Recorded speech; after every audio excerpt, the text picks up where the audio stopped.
بسم اللہ الرحمن الرحیم نحمدہ ونصلی علی رسولہ الکریم اما بعد۔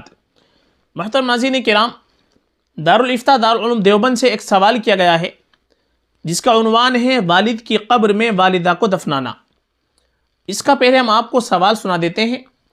دارالفتاء سے سوال کیا گیا ہے کہ حضرت میرے والد کا انتقال 22 جون 2018 میں ہوا تھا اور والدہ کا انتقال 26 اگست 2020 میں ہوا ہے۔ ہم نے والدہ کو والد کی ہی قبر میں دفنا دیا، کیا یہ غلط یا گناہ تو نہیں؟ یہ سوال ہے۔ اس کا دارالفتاء سے جواب کیا دیا گیا ہے وہ ہم آپ کو سناتے ہیں، آپ سماعت فرمائیے گا۔ جواب: بسم اللہ الرحمن الرحیم۔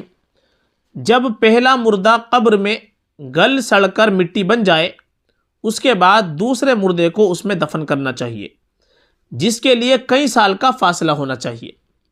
اس سے پہلے دفن کرنا مناسب نہیں۔ اگر کوئی اضطراری شکل اسی قبر میں دفنانے کی پیدا ہو گئی تو دفنا سکتے ہیں۔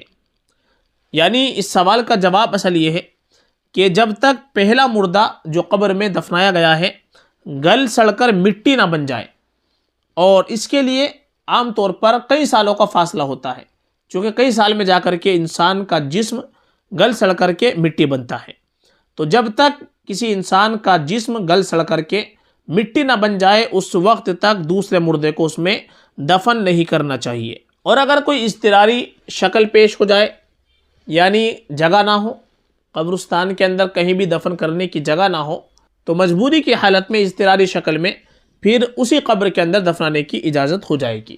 یعنی والد کی قبر میں اگر والدہ کو دفنایا ہے تو اگر اضطراری حالت میں تھا، یعنی کوئی مجبوری کی حالت میں تھی، تو پھر اس میں کوئی مسئلہ نہیں ہے۔ واللہ تعالی عالم۔ دارالفتاء دارالعلوم دیوبند۔